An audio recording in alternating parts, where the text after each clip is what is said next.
আসসালামু আলাইকুম প্রিয় দর্শক, আশা করি আপনারা সবাই ভালো আছেন।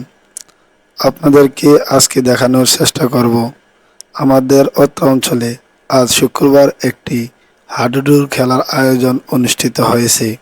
এই খেলাটি আমাদের পার্শ্ববর্তী থানা চান্দিনা এবং কচুয়া থানা দুটি দল এই খেলায় অংশগ্রহণ করে। এই খেলাটি ফ্রেন্ডলি ম্যাচ হিসেবে পরিচালিত হয়। যারা এই খেলাটি আয়োজন করেছেন তারা ভাবতেই পারেন নাই যে এত মানুষ এই খেলা দেখার জন্য আসবে। আপনারা দেখতে পাচ্ছেন ভিডিওতে যে মানুষ কিভাবে গাছের আগায় উঠে খেলা দেখার জন্য উৎসাহিত হয়ে অপেক্ষা করতেছে। তারা এমনভাবে মাঠটা সাজাইছে যেখানে এত মানুষ খেলা দেখার কোনো সিচুয়েশন ছিল না। এজন্য অনেক আগ্রহী দর্শকরা না পারতে গাছের উপরে উঠে এই খেলার জন্য চেষ্টা করতেছে। অনেক দূর দূরান্ত থেকে এখানে খেলা দেখার জন্য আসছিল। এত মানুষ হওয়ার কারণ হলো খেলা শুরু হওয়ার আগের দিন মাইকিং করা হয়েছিল এলাকাতে।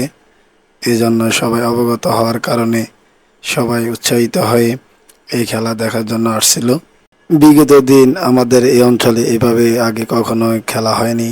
আজ থেকে 15 থেকে 20 বছর আগে প্রত্যেক অঞ্চলে কিন্তু হাডুডু খেলা হতো। বর্তমানে এই খেলাটা কিন্তু বিলুপ্তর পথে, খেলা না বললে হয়। আসলে এই খেলাটা একটু বিপজ্জনক খেলা হিসেবেও ধরা যায়, কারণ আজকে যে আমাদের খেলা, এই খেলায় আমাদের চাঁদপুর জেলা কচুয়া থানার 2 জন ব্যক্তি ইনজুরি হয় এবং দুজনেই হসপিটালে আছে এখন, কারণ দুজনের পা ভেঙে যায়। দুজনের পা প্লাস্টার করে সন্ধ্যায় বাড়িতে নিয়ে আসা হয়। এই খেলায় যারা ইনজুরি হয়েছে তাদেরকে নিয়ে একটা ভিডিও বানাবো, যা আপনারা দেখতে পারবেন। আর এই যে হাডুডু খেলাটা আয়োজন করেছে কুদুরি গ্রামের এক প্রবাসী ভাই। প্রবাসী ভাইকে ধন্যবাদ জানাই আমাদেরকে পুরনো দিনের স্মৃতিগুলা মনে করায় দেওয়ার জন্য। কারণ আমরা যখন ছোট ছিলাম, আজ থেকে 15 থেকে 20 বছর আগে, তখন আমাদের এই অঞ্চলে এভাবে খেলাধুলা হতো, হাডুডু খেলা, যেটা আমরা দীর্ঘদিন দেখি না আমাদের এই অঞ্চলে। ওনার মাধ্যমে আজকে আমরা এই খেলাটার অনুভূতি প্রকাশ করতে পারলাম। আমাদের এই অঞ্চলের মানুষের পক্ষ থেকে ওনাকে জানাই অসংখ্য ধন্যবাদ। আর এই খেলাটা আমাদের জাতীয় খেলা। আমরা এই খেলাটা অনেকটাই আমরা ভুলে গেছি এবং বিলুপ্তর পথে। আমরা যদি এই খেলাটা সচল রাখি এবং আমরা নিয়মিত খেলাধুলা করি, তাহলে কিন্তু আমাদের এই জাতীয় যে হাডুডু খেলাটা বিলুপ্ত হবে না। আসলে বর্তমানে অনেক ছেলে বা অনেক মানুষই জানে না যে আমাদের জাতীয় খেলা কি। যাই হোক, আমাদের গ্রাম বাংলার একটা ঐতিহ্য হাডুডু খেলা। এই খেলাটা আমরা সবাই এর ঐতিহ্য ধরে রাখতে হবে, কারণ তা না হলে একটা সময় আমাদের এই জাতীয় খেলা হাডুডু এক সময় বিলুপ্তের পথে চলে যাবে পুরোপুরি। তখন এটার নাম জানার মতো কেউ থাকবে না।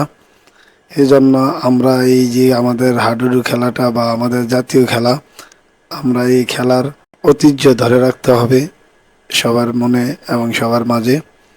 আসলে যারা এটা আয়োজন করেছে তারা নিঃস্বার্থভাবে এটা আয়োজন করেছেন, কারণ এখানে কোনো বেনিফিট না বা কোনো টুর্নামেন্টের খেলা না।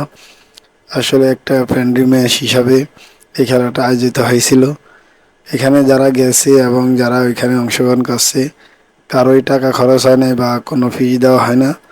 যারা গেছে নিজের পকেটের টাকা গাড়ি ভাড়া দিয়ে গেছে এবং যারা খেলায় অংশগ্রহণ করছে বিনা পুঁজিতে এবং কোনো টাকা ছাড়াই। এরপরও তাদের খেলার পরে তাদেরকে কিছু টাকা সম্মান হিসাবে দেওয়া হয়েছিল প্রবাসী ভাইয়ের মাধ্যমে বা প্রবাসী ভাইদের পক্ষ থেকে এবং কুদুটি গ্রামের যারা স্বনামধন্য লোক আছে তাদের মাধ্যমে। আসলে আমাদের এইদিকে মানুষ অনেক উৎসাহিত খেলার দিকে। আসলে সবাই খেলার প্রতি আগ্রহী। আমাদের এই অঞ্চলের মানুষ খেলা পেলেই যেন তাদের মন আর ধরে রাখা যায় না, কিভাবে খেলা দেখবে, খেলার প্রতি যে টান। আসলে আমাদের এই অঞ্চলের মানুষের দিকে তাকালে বোঝা যায় যে কি কতটুকু ভালোবাসি আমরা আমাদের গ্রাম বাংলার ঐতিহ্য, আমাদের খেলাধুলাকে। আসলে খেলাধুলা যত কম হবে মানুষের চিন্তা ভাবনা এবং যুব সমাজের চিন্তা ভাবনা বিঘ্নিত ঘটে। খেলাধুলার মাধ্যমে তাদের যে চিন্তাধারা এটা পরিবর্তন ঘটানো সম্ভব। যেভাবে আমরা আমাদের খেলাধুলা আমাদের ঐতিহ্য হারাইতে বসি, এই হারানোর কারণে কিন্তু একটা সময় আমরা মাদকাসক্ত বা বিভিন্ন ক্রাইমের সাথে যুক্ত হয়ে যাব। এই জন্য খেলার বিকল্প আর কিছুই নেই। এই জন্য খেলাধুলার দিকে আমাদের যুব সমাজের মন নিয়ে আসতে হবে, যেন কোনো ক্রাইমের দিকে না জড়ায়। আজকে যে হাডুডু খেলাটি আয়োজিত হয়েছিল, এই খেলার ফলাফল কুদুটি উইনার, তুলফাই রানার্স আপ হয়েছে। যাই হোক, আমাদের খেলাটা একটা দল হারবেই, এটা বড় কথা নয়। সুষ্ঠুভাবে খেলা পরিচালিত হয়েছে, এই জন্য শুক্রিয়া।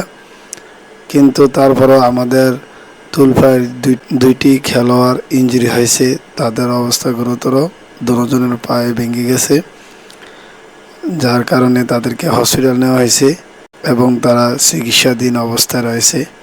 তাদের জন্য সবাই দোয়া করবেন। আসসালামু আলাইকুম।